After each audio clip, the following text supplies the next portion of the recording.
Hello everyone, welcome back to my YouTube channel. आज हम बात करेंगे बहुत ही इंटरेस्टिंग टॉपिक के बारे में, जो कि है कॉन्ट्रैक्ट ऑफ एजेंसी। जी हाँ, आप देख ही रहे होंगे हम कॉन्ट्रैक्ट ऑफ एजेंसी के बारे में आज बात करेंगे।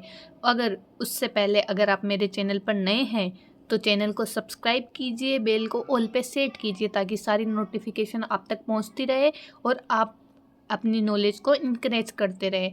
उसी के साथ लाइक कमेंट शेयर करना ना भूलें। चलो हम आज के टॉपिक पे आगे बढ़ते हैं। सबसे पहले हम बात करेंगे कॉन्ट्रैक्ट ऑफ एजेंसी के बारे में। जब भी हम कॉन्ट्रैक्ट ऑफ एजेंसी को देखते हैं या जब भी हमारे एग्जाम में क्वेश्चन आता है कॉन्ट्रैक्ट ऑफ एजेंसी का, तो हम सबका आंसर सेम होता है कि contract of agency Indian Contract act 1872 के सेक्शन, हाँ आपने सही सुना, 182 के अंदर डिफाइन है। जबकि ऐसा है ही नहीं। एजेंसी इंडियन कॉन्ट्रैक्ट एक्ट 1872 के सेक्शन 182 में क्या, पूरे कॉन्ट्रैक्ट एक्ट में कहीं भी डिफाइन नहीं है। जी हाँ, आपने सही सुना, मैं गलत नहीं बता। तो अब हम बात करते हैं कॉन्ट्रैक्ट ऑफ एजेंसी। जब इंडियन कॉन्ट्रैक्ट एक्ट में नोवेयर डिफाइन यानी कहीं भी डिफाइन नहीं है, तो फिर सेक्शन 182 किसकी बात करता है और सेक्शन 182 में किसकी डेफिनेशन है। चलो हम उसकी भी बात कर लेते हैं। तो इंडियन कॉन्ट्रैक्ट एक्ट का सेक्शन 182 बात करता है who is an agent and who is an principal, यानी कि जो एजेंट और प्रिंसिपल है उसकी डेफिनेशन दी गई है सेक्शन 182 में, ना कि एजेंसी की डेफिनेशन दी गई है 182 में। अब हम बात करते हैं सबसे पहले हु इज़ एन एजेंट, यानी कि एक एजेंट कौन होता है। एजेंट वो व्यक्ति होता है जो कि प्रिंसिपल के बिहाफ पे यानी कि किसी अदर पर्सन के बिहाफ पे काम करता है और उसके पास कंसेंट होती है, अथॉरिटी होती है do an act on behalf of the other person. अब हम बात कर लेते हैं ये अदर पर्सन कौन है, यानी कि principal. Who is an principal, तो प्रिंसिपल वो व्यक्ति होता है जो कि एजेंट को क्या देता है, अथॉरिटी देता है do an act on behalf of the principal. तो आपको यहाँ तक समझ में आया होगा, यानी कि जो एजेंट और प्रिंसिपल है इन दोनों का जो रिलेशनशिप है उसी को हम कहते हैं कॉन्ट्रैक्ट ऑफ एजेंसी और उसी को हम एजेंसी के नाम से जानते हैं। तो आगे से आप गलत नहीं करना। 182 इंडियन कॉन्ट्रैक्ट एक्ट का वो एजेंसी को डिफाइन नहीं करता बल्कि डिफाइन करता है एजेंट और प्रिंसिपल को। आई होप यहाँ तक आप सबको क्लियर होगा। इसी के साथ हम बढ़ते हैं आगे। आज के बाद आई होप आप कोई क्वेश्चन गलत नहीं करेंगे एजेंसी का। अब हम अगले टॉपिक पर आते हैं जो कि है एजेंसी। अब हम एजेंसी के एक बेसिक स्ट्रक्चर की बात कर लेते हैं ताकि आगे बढ़े, जब हम आगे बढ़े तो हमें कोई दिक्कत ना हो समझने में। जब हमारा बेसिक क्लियर होगा तो हम एडवांस को अच्छे से समझ सकेंगे।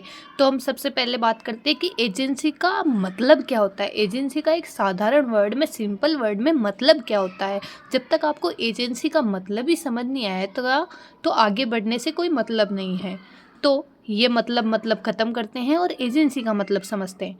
Agency means one person acts for another, यानी कि एजेंसी का मतलब होता है एक व्यक्ति दूसरे व्यक्ति के लिए काम करता है और उसी व्यक्ति के बिहाफ पर करता है। यानी कि एक व्यक्ति जो कि एजेंट है वो काम करता है on behalf of another person, यानी कि प्रिंसिपल के बिहाफ पे। आई होप यहाँ तक आपको समझ में आया होगा। आगे हम बात करते हैं एजेंट्स की अथॉरिटी के बारे में। जो एजेंट होता है उसके पास दो प्रकार की अथॉरिटी होती है, एक तो एक्चुअल अथॉरिटी होती है, एक अपीरेंट अथॉरिटी होती है। अब आप सोच रहे होंगे ये एक्चुअल और अपीरेंट अथॉरिटी क्या होती है। तो इन सिंपल वर्ड में हम कहें तो अपीरेंट अथॉरिटी मतलब होता है इम्प्लाइड अथॉरिटी और एक्चुअल अथॉरिटी मतलब होता है एक्सप्रेस अथॉरिटी। नाम से पता चल रहा है एक्चुअल यानी कि एक्सप्रेस अथॉरिटी। उसके बाद हम बात करते हैं प्रिंसिपल कंट्रोल्स एजेंट। जो प्रिंसिपल होता है वो कंट्रोल करता है किसको, एजेंट को। Agents acts in the principles best interest, यानी कि इसका मतलब यहाँ पे ये है जो प्रिंसिपल है वो कंट्रोल करता है एजेंट को और एजेंट है वो बेस्ट इंटरेस्ट के लिए काम करता है। किसके बेस्ट इंटरेस्ट के लिए, प्रिंसिपल के। क्योंकि प्रिंसिपल ऐसा एजेंट तो हायर करेगा नहीं जो उसका लॉस करवाए, प्रिंसिपल तो ऐसा ही एजेंट हायर करेगा जो उसका फ़ायदा करवाए और उसी के इंटरेस्ट के बारे में सोचे। तो अब हम बात करते हैं क्रिएशन ऑफ एजेंसी के बारे में। जो एजेंसी का क्रिएशन हम कई प्रकार से कर सकते हैं, जैसे कि क्रिएटेड बाय एग्रीमेंट, एग्रीमेंट के द्वारा हम एजेंसी बना सकते हैं। किसी कंडक्ट के द्वारा हम एजेंसी को कंडक्ट कर सकते हैं। नेसेसिटी और लॉ के द्वारा भी हम एजेंसी का क्रिएशन कर सकते हैं। इसी के साथ हम अब आगे बढ़ते हैं। अब हम बात करेंगे different type of agents. Agents के जो टाइप होते हैं वो बेस्ड ऑन अथॉरिटी भी हो सकते हैं, रिलेशनशिप भी हो सकते हैं। ये बेसिक स्ट्रक्चर है एक एजेंसी का, ताकि आपको आगे बढ़ने में दिक्कत ना आए। अब हम बात करेंगे क्रिएशन ऑफ एजेंसी के बारे में। जो एजेंसी का क्रिएशन है वो कैसे होता है, और एजेंट कौन होता है वो हम पहले ही पढ़ चुके, प्रिंसिपल कौन होता है वो हम पहले ही पढ़ चुके। तो इन दोनों के जो रिलेशनशिप होता है इन दोनों का, उसको ही कहते हैं क्या, एजेंसी। तो यहाँ पे एक लाइन ये इंपॉर्टेंट है, here are the principal give the consent to the agent to do act on his behalf. यानी कि जो प्रिंसिपल है वो कंसेंट देता है किसको, एजेंट को, कि एजेंट उसके बिहाफ पे काम करे। तो ये जो इन दोनों का रिलेशनशिप होता है ना, वही जन्म देता है कॉन्ट्रैक्ट ऑफ एजेंसी को, और उसी रिलेशन को हम कॉन्ट्रैक्ट ऑफ एजेंसी के नाम से जानते हैं। तो इसमें कुछ ज़्यादा है नहीं। अब हम आगे बढ़ते हैं। The mode of creation of agency. अब mode of creation of agency को कैसे भूल सकते हैं जब हम एजेंसी की बात कर रहे हैं। तो पहला जो पॉइंट है इसका वो है एक्सप्रेस अपॉइंटमेंट और एक्सप्रेस एजेंसी। नाम से ही समझ आ गया होगा एक्सप्रेस अपॉइंटमेंट के बारे में हम कैसे बात कर रहे हैं। यानी कि कोई प्रिंसिपल बाय वर्ड स्पोकन और रिटन अपने एजेंट को कोई अथॉरिटी देता है, उसको बोलते हैं एक्सप्रेस अथॉरिटी या एक्सप्रेस एजेंसी। अब हम नेक्स्ट पॉइंट की तरफ बढ़ते हैं, यानी कि by the conduct of the situation of the parties. यानी कि जो प्रिंसिपल है उसने अपने एजेंट को एक्सप्रेसली नहीं कहा, या ना तो बाय वर्ड स्पोकन कहा ना बाय वर्ड रिटन कहा, बल्कि प्रिंसिपल के कंडक्ट से ऐसा लगा एजेंट को कि वो अथॉरिटी दे रहा है एजेंट को वो काम करने के लिए। तो उसी रिलेशन को हम कहेंगे बाय द कंडक्ट और by the situation of the parties. ऐसा लगा कि यहाँ पे इम्प्लाइड अथॉरिटी से इम्प्लाइड एजेंसी हुई है। अब थर्ड पॉइंट की बात करते हैं, by the necessity of law and by the subsequent ratification of the unauthorised act. ये क्या है, लीगल फिक्शन है जो कि डीम्ड है, यानी कि मान लिया जाएगा। अब इससे आगे हम बढ़ते हैं क्योंकि इसमें ज़्यादा कुछ है नहीं। अब हम एजेंसी के स्ट्रक्चर की बात करते हैं। अब हम आगे बढ़ते हैं और एजेंसी के जो मेन स्ट्रक्चर की बात करते हैं, मतलब इसमें क्या क्या होता है, कितनी पार्टी होती है, एक्सेट्रा एक्सेट्रा। सबसे पहले हम बात करते हैं देयर आर 3 पार्टी इन्वॉल्व।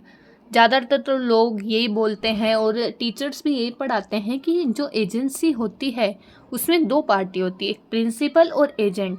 लेकिन जब प्रिंसिपल और एजेंट 2 ही पार्टी होगी तो agent behalf of the principal किसके साथ काम करेगा या किसके लिए काम करेगा, थर्ड पार्टी।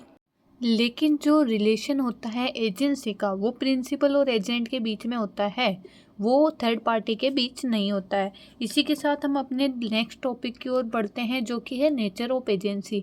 जब नेचर ऑफ एजेंसी की बात करते हैं तो हम इंडियन कॉन्ट्रैक्ट एक्ट 1872 के चैप्टर 10 को कैसे भूल सकते हैं। तो चैप्टर 10 में जो है प्रिंसिपल वो एजेंसी की बात करते हैं नेचर की बारे में। तो नेचर में जब हम बात करेंगे एजेंसी की तो इसमें ज़्यादा कुछ नहीं है, 2-4 चीज़ें जो हमें पता होना चाहिए। तो एक तो है जो एजेंसी का रिलेशन होता है वो म्यूचुअल कंसेंट पे होता है, प्रिंसिपल और एजेंट के बीच में म्यूचुअल कंसेंट होनी चाहिए एजेंसी के अंदर।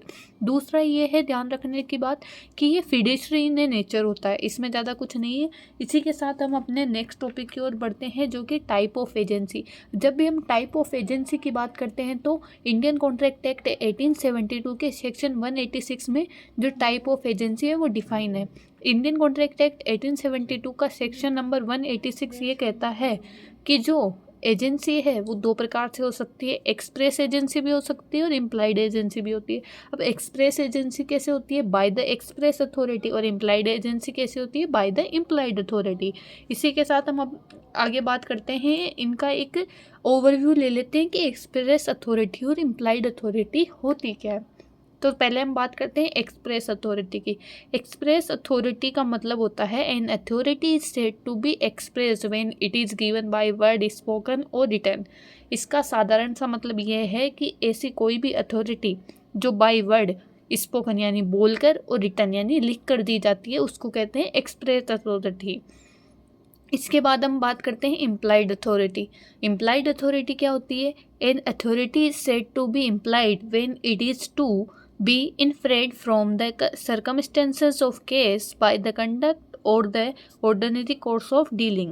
यानी कि जो इम्प्लाइड अथॉरिटी वो कैसे हो सकती है, by the conduct of the business, by the course of the dealing, and by the circumstances and by the case। ये भी हो सकता है इसके अंदर, यानी कि implied authority bye word spoken और रिटन नहीं होती। इसके अलावा सर्कमस्टेंसेस ऑफ केस और सिचुएशन ये सब डिपेंड करती है इम्प्लाइड अथॉरिटी में। आई होप यहाँ तक आप सबको क्लियर होगा।